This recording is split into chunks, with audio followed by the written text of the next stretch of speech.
Hello students, good morning to all of you. देखिए, पिछले class में हम लोग इंग्लिश के विस्तार रूप से देख रहे थे।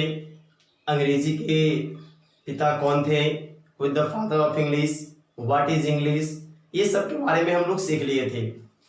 आज हम चर्चा करने वाले हैं बहुत ही इम्पॉर्टेंट बात, जी हाँ, बहुत ही महत्वपूर्ण बात। जैसा कि हम लोग इंग्लिश अगर पढ़ते हैं तो इंग्लिश में सबसे बड़ा और सबसे जो बड़ा है, जिस फैक्टर को लोग मानते हैं वो है ग्रामर। सबसे बड़ा जो है वो है ग्रामर, अर्थात हम लोग आज जानेंगे व्हाट इज ग्रामर। ग्रामर क्या है, ग्रामर क्या होता है, हाउ मेनी पार्ट्स और how many kinds of grammar, grammar के कितने भेद होते हैं या कितने भाग होते हैं। जी हाँ, इसके बारे में आज हम चर्चा बिल्कुल अच्छे तरह से करने जा रहा हूं। ध्यान से मेरे इस चैनल पे बने रहिए और आज आपको पता चलेगा कि ग्रामर क्या होता है, ग्रामर के कितने पार्ट्स होते हैं, ग्रामर को कैसे कैसे बांटा गया है, किस प्रकार से ग्रामर का अध्ययन किया जाता है। क्योंकि ग्रामर खुद ही अपने आप में एक समुद्र के समान है। जी हाँ, समुद्र के समान है। तो देखते हैं बिना समय गवाए हुए, लेकिन उससे पहले मैं आप लोगों से एक बात पुनः कहना चाहूंगा। जैसा कि मैं हर बार कहते आ रहा हूं, आज भी कह रहा हूं, आप लोग अपना कॉपी कलम निकाल के रखिएगा, क्योंकि जो भी मैं पढ़ाता हूं, जो भी मैं बोलता हूं, उसे आप लिख लिया कीजिए। क्योंकि बहुत कुछ ऐसी डिफिनेशन है जिसको मैं बोर्ड पर नहीं लिख पाता हूं, डायरेक्ट मैं बोल देता हूं। जैसे पिछले क्लास के वीडियो में मैं ओरल लैंग्वेज, रिटन लैंग्वेज और सिंबॉलिक लैंग्वेज का डिफिनेशन लिख कर नहीं, बोलकर प्रस्तुत कर दिया था। जी हाँ, तो आप लोग कॉपी और कलम साथ में रखें और वीडियो को पॉज करके डिफिनेशन को राइट कर ले। जी हाँ, तो देखिए, बिना समय गंवाए हुए मैं चर्चा करने जा रहा हूं व्हाट इज ग्रामर। जी हाँ, व्हाट इज ग्रामर, ग्रामर क्या है। जी हाँ, व्हाट इज ग्रामर, ग्रामर क्या है। देखिए, अभी तक अगर आप मेरे चैनल पे नए हैं तो चैनल को सब्सक्राइब कर लीजिए और बेल आइकन को दबा दीजिए, ताकि मेरे वीडियो का नए नए जो वीडियो आए उसका नोटिफिकेशन सबसे पहले आपके फोन पे जाए। जी हाँ, मैं प्रतिदिन एक एक वीडियो, नए नए वीडियो लाऊंगा। और अब जो है आपका एक सीरीज में क्लास चल रहा है, और एक दिन का क्लास अगर आप मिस कर देते हैं, इसका मतलब है कि आप अंग्रेजी से वंचित रह जाते हैं। जी हाँ, तो आप यदि अंग्रेजी वास्तव में सीखना चाहते हैं, यदि आपको लगता है कि नहीं हम अंग्रेजी में बहुत अच्छा करना चाहते हैं, तो आप मेरे इस चैनल को सब्सक्राइब जरूर कर लीजिए, ताकि मेरे प्रतिदिन के वीडियो को आप देख सके और आप अपने अंग्रेजी में सुधार कर सके। देखिए, व्हाट इज ग्रामर। देखिए, अगर आपसे कोई कहता है कि व्हाट इज ग्रामर, ग्रामर क्या है, तो इसका आप डिफिनेशन दे सकते हैं कि grammar is an art, grammar is an art in which we learn how to read, write and speak clearly। जी हाँ, ग्रामर क्या है, तो grammar is an art. Art मतलब समझते होंगे कला, तो ग्रामर एक कला है, ग्रामर एक कला है, जिसमें जिसमें we learn how to read, write and speak clearly, जिसमें हम लोग सीखते हैं, क्या सीखते हैं, तो कैसे साफ साफ बोला जाए, लिखा जाए और पढ़ा जाए। तो ग्रामर एक कला है जिसमें हम लोग किसी भी चीज के बारे में, अर्थात लिखी गई बात को हम लोग कहा जाए तो ग्रामर क्या है, तो grammar is an art, grammar एक कला है जिसमें हम लोग सही सही बोलना, लिखना एवं पढ़ना सीखते हैं। उसी को हम लोग क्या कहते हैं, ग्रामर कहते हैं। जी हाँ, ग्रामर एक कला है जिसमें हम लोग शुद्ध शुद्ध लिखना, बोलना और पढ़ना सीखते हैं। जी हाँ, तो ग्रामर इज एन आर्ट, याद रखिएगा,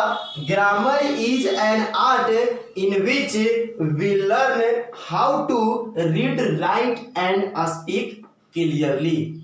चलिए देखते हैं, ये तो ग्रामर का डिफिनेशन है। अगर हम बात करें, जैसा कि पिछले क्लास के वीडियो में मैं आपको बताया था, फुल फॉर्म ऑफ इंग्लिश, अंग्रेजी का फुल फॉर्म क्या होता है, E4, N4, G4, इस तरह से। क्योंकि यदि आप फुल फॉर्म को देखे होंगे तो वही उसी से इंग्लिश का पूरा डिफिनेशन निकल गया था और इंग्लिश क्या है ये बात समझ में आ गई होगी। जी हाँ, तो आज मैं चर्चा करूंगा full form of grammar. Grammar का फुल फॉर्म क्या होता है। जी हाँ, यदि हम इसका फुल फॉर्म की चर्चा कर दे तो इसी से निकल करके आएगा क्या, तो ग्रामर का डिफिनेशन, ग्रामर क्या है, नहीं है, क्या कहता है, क्या नहीं कहता है, ये बात आपको समझ में बिल्कुल आ जाएगी। जी हाँ,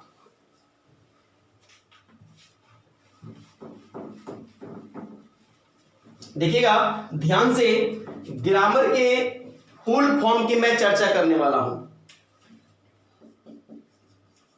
फुल फॉर्म ऑफ ग्रामर, जी हां, GRAMAR,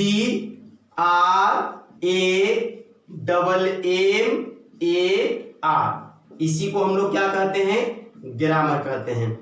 जैसा कि पिछले क्लास में मैं आपको फुल फॉर्म बताया था इंग्लिश का, पिछले क्लास के वीडियो में आप लोग देख सकते हैं, वहां पर मैं इंग्लिश के फुल फॉर्म की चर्चा किया था कि E4, N4, G4, L4, I4, S4, H4। और आज मैं चर्चा करने जा रहा हूं ग्रामर के फुल फॉर्म का, G4, R4, A4, M4, फिर M आएगा, A4, R4। जी हाँ, G4 होता है ग्रोथ। G4 क्या होता है, ग्रोथ, जिसे हम लोग हिंदी में अगर बात करें तो ग्रोथ का मतलब होता है विकास। ग्रोथ का मतलब क्या होता है, विकास। R रियल, R होता है रियल। आप लोग कहे भी होंगे, कहते भी हैं कि यह रियल है, सचमुच, वास्तविक, सचमुच, वास्तविक, रियल। A4 होता है एटीट्यूड। जी हाँ, A4 एटीट्यूड, जैसे हम लोग अक्सर बोलते हैं कि उसका एटीट्यूड खराब है, उसका एटीट्यूड ठीक नहीं है, ये है वो है, एटीट्यूड के बारे में बोलते हैं, पर आज तक शायद कुछ ही लोग जान पाते होंगे कि एटीट्यूड का मतलब क्या होता है। तो मैं बता दूं, एटीट्यूड मतलब विचार। एटीट्यूड मतलब क्या होता है, विचार।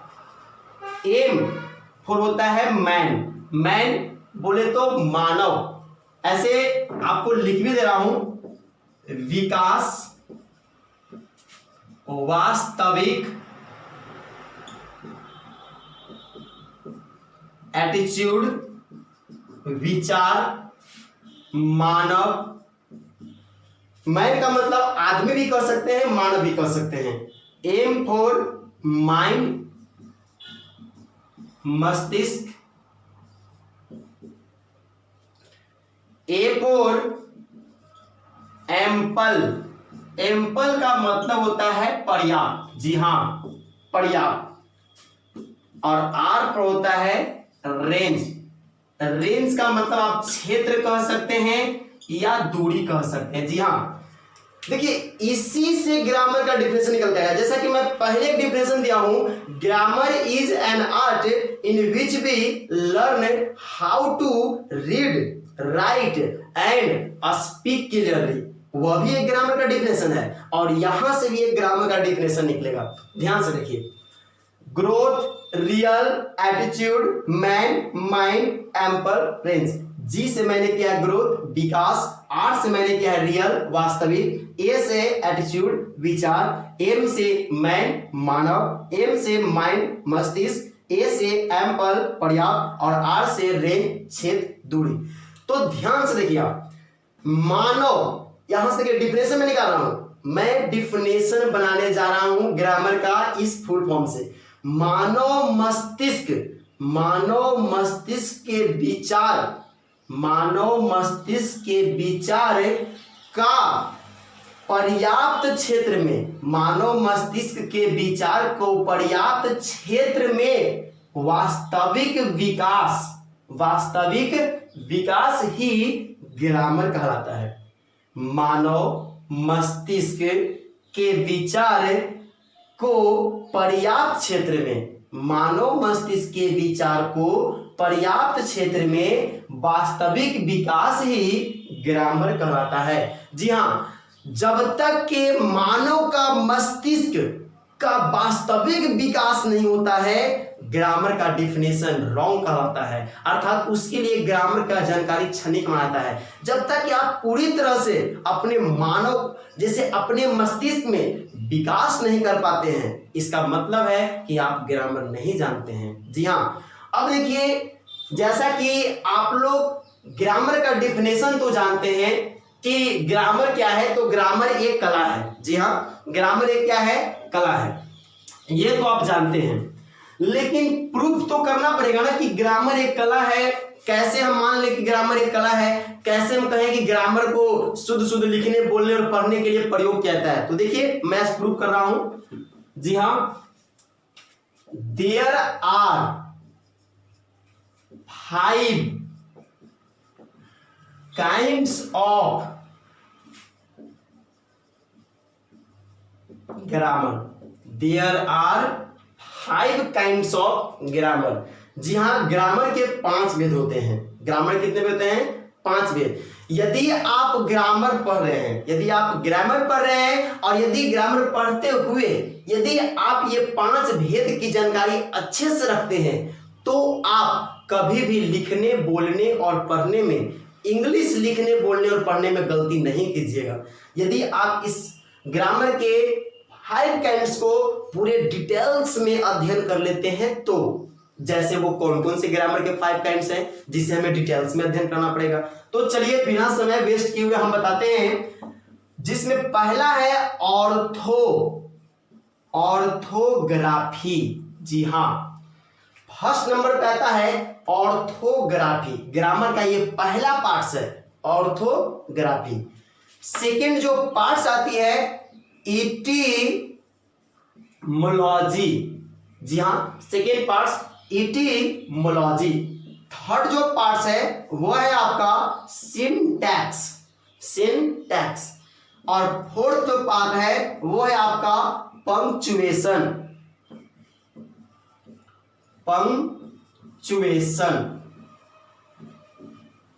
और 5 जो पार्ट है वो है आपका प्रोसोडी। जी हाँ, तो इस तरह से ग्रामर के 5 पार्ट्स हैं। ग्रामर के 5 पार्ट्स अर्थात 5 काइंड्स। एक है ऑर्थोग्राफी, सेकंड में इटिमोलॉजी, थर्ड में सिंटैक्स, फोर्थ में पंक्चुएशन और 5 में है प्रोसोडी। अब किसके अंतर्गत हमें क्या पढ़ना है, अभी मैं चर्चा थोड़ा सा कर देता हूं। अगर देखा जाए तो ऑर्थोग्राफी अपने आप में एक टॉपिक है जिसकी क्लास पूरी तरह से करनी पड़ती है।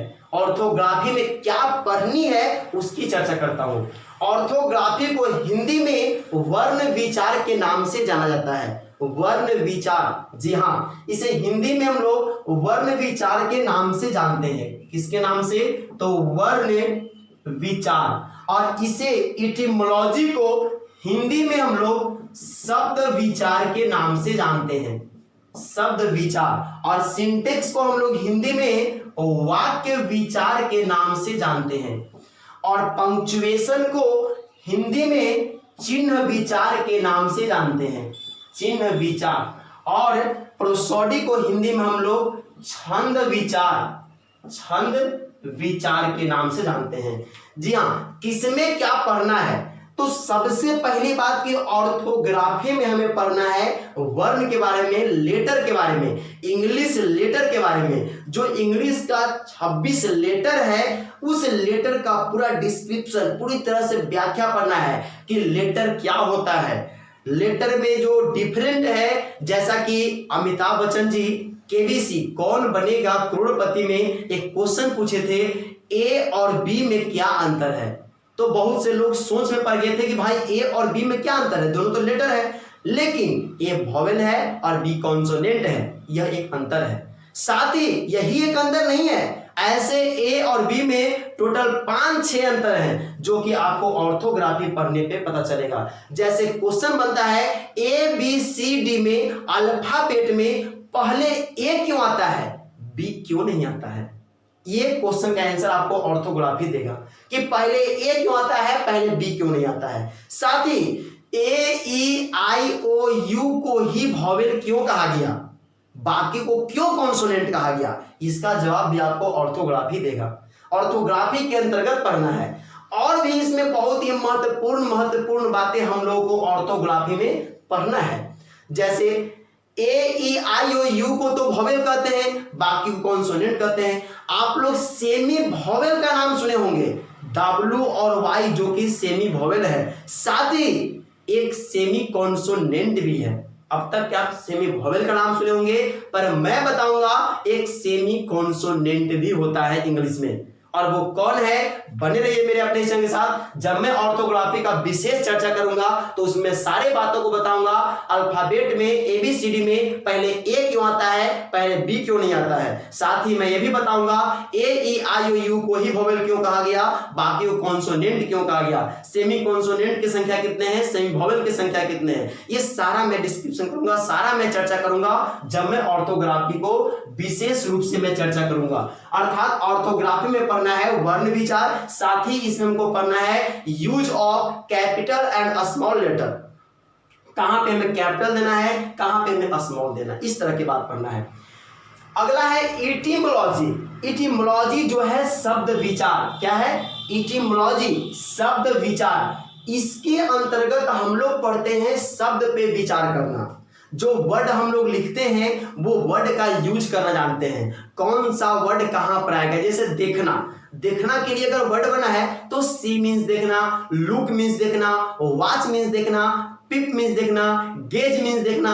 इस तरह से बहुत सारा देखना का नहीं, लेकिन लगभग 8 या 10 मीनिंग केवल देखना का होता है। अब कौन से मीनिंग कहां पर यूज होता है, कौन सा वर्ड कहां पर जाता है, इस सारा यूज आपको इटिमोलॉजी बताता है। अर्थात वर्ड का निर्माण करता है, वर्ड के निर्माण के साथ साथ हम लोग वर्ड का यूज भी पढ़ते हैं। सिंगल वर्ड क्या होते हैं, कंपाउंड वर्ड क्या होते हैं, हाइफन वर्ड क्या होते हैं, विदाउट हाइफन वर्ड क्या होते हैं, इस तरह के बहुत प्रकार के वर्ड के बारे में चर्चा किया जाता है इटिमोलॉजी में। जिस तरह से ऑर्थोग्राफी एक टॉपिक है, इसके अंतर्गत हमें पढ़नी है, ठीक उसी तरह से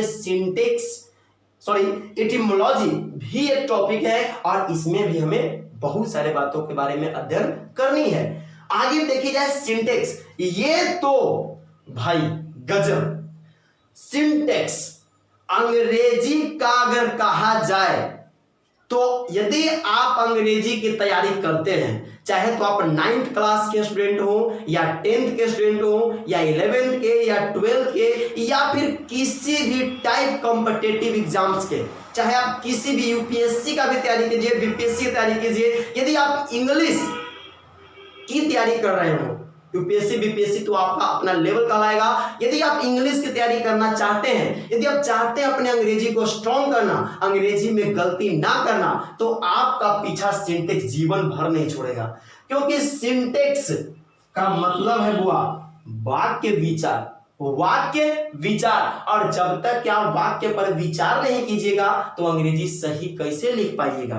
तो ये कहता है वाक्य विचार। सिंटेक्स ही आप लोगों को बताता है क्या होता है सिंगुलर सब्जेक्ट और क्या होता है सिंगुलर वर्ब, क्या होता है प्लूरल सब्जेक्ट और क्या होता है प्लूरल वर्ब, इसी में चर्चा की जाती है और इसकी विस्तार रूप से हम लोगों को अध्ययन करना है। इसमें बहुत सारे पॉइंट इंपॉर्टेंट नोट पॉइंट के बारे में अध्ययन करना है। कभी कभी आप देखते होंगे जैसे आई फिक्स है कि एम लेता है, पर सिंटेक्स में कभी कभी ये जो है आई के साथ आर भी लग जाता है, आई के साथ इज भी लगता है, आई के साथ आर, इज, एम सब लगता है। ऐसे आप जानते हो कि आई के साथ केवल एम लगता है, लेकिन आई के साथ इज भी लग जाता है, आर भी लग जाता है। जी हाँ, इसी तरह से आगे हम लोग को पढ़ना है पंक्चुएशन, चिन्ह विचार।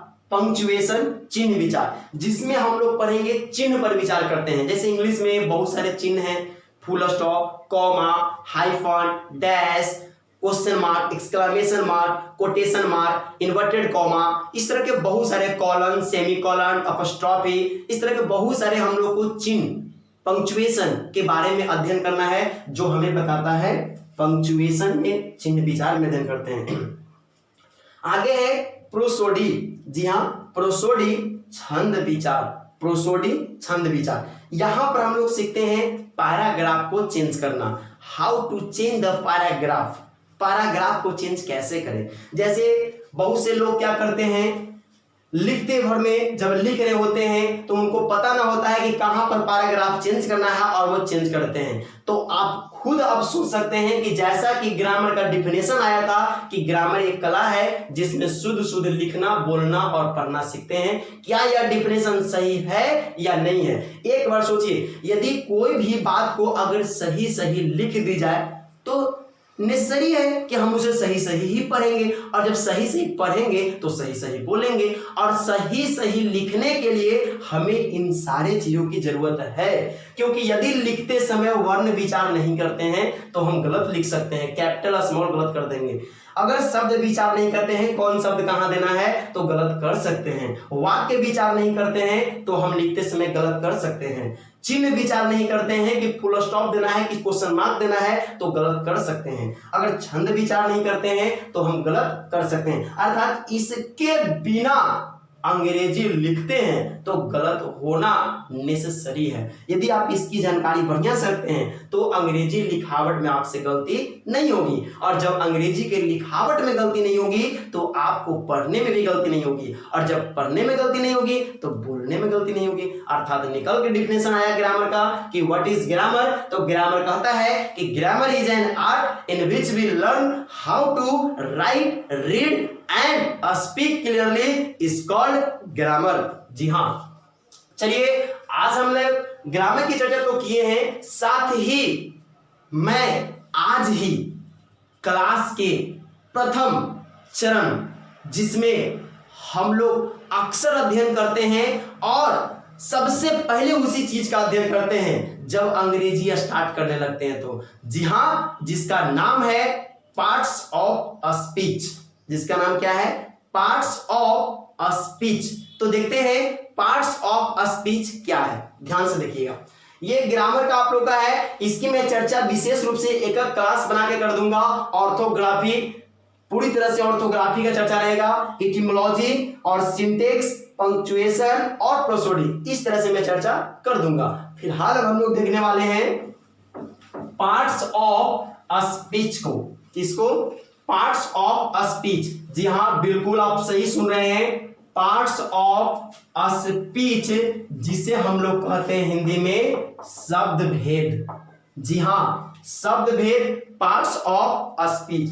ध्यान से देखिएगा, अंग्रेजी का यह भी एक बहुत ही अहम हिस्सा माना जाता है। पार्ट्स ऑफ स्पीच को अंग्रेजी अध्ययन करते हैं तो आपको इसकी जानकारी रखना भी बहुत जरूरी है।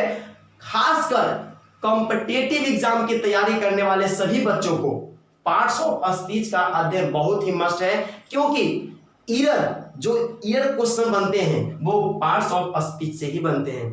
अर्थात जितने भी ईयर क्वेश्चन निकाले जाते हैं पार्ट्स ऑफ स्पीच से, क्योंकि पार्ट्स ऑफ स्पीच में बहुत सारे बातों के बारे में अध्ययन करना है। आखिर क्यों पार्ट्स ऑफ स्पीच से ही क्यों निकाले जाते हैं, तो ध्यान दीजिए क्यों। यहां पर हम बात करते हैं डिफिनेशन की कि पार्ट्स ऑफ स्पीच का डिफिनेशन क्या होता है। What is parts of speech? Parts of speech क्या है? What is parts of speech? Parts of speech क्या है? देखिएगा, कहते हैं कि all the words of English, all the words of English have been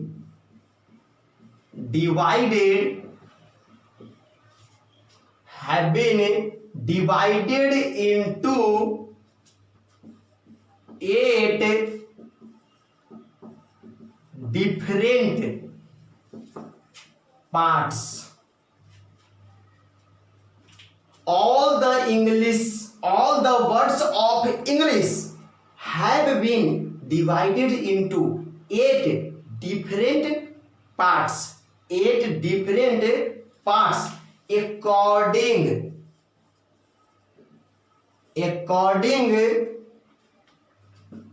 to their action as they do in a sentence.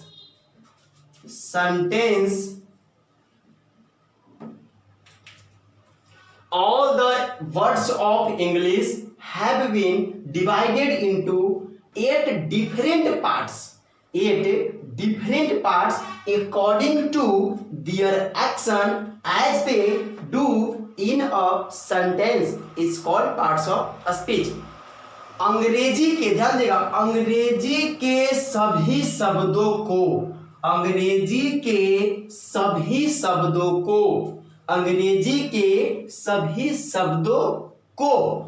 8 अलग अलग भागों में बांटा गया है। According to their action as they do in a sentence, जैसा कि वे वाक्य में कार्य करते हैं। अब अगर सिंपली अगर इसको बढ़िया से कह दे तो कहेंगे कि पार्ट्स ऑफ स्पीच क्या है, तो अंग्रेजी के सभी शब्दों को वाक्य में कार्य के अनुसार, वाक्य में जैसा वो कार्य करते हैं उस कार्य के अनुसार अंग्रेजी के सभी शब्दों को 8 वर्गों में बांटा गया है, जिसे हम लोग पार्ट्स ऑफ स्पीच के नाम से जानते हैं। जिसे हम लोग किस नाम जानते हैं? पार्ट्स ऑफ स्पीच के नाम से। जी हाँ, पार्ट्स ऑफ स्पीच के नाम से। तो देखिए, ये आपका डिफिनेशन है पार्ट्स ऑफ स्पीच का। वीडियो को पॉज करके आप लिख सकते हैं। अब हम चर्चा करते हैं कि वो 8 पार्ट्स कौन कौन से हैं। जो पार्ट्स ऑफ स्पीच के जो 8 पार्ट्स हैं, अर्थात अंग्रेजी को जो 8 वर्गों में बांटा गया है, वो 8 वर्ग कौन कौन से हैं। देखिए, ध्यान दीजिएगा, 8 पार्ट्स कौन कौन से हैं। देखिए, there are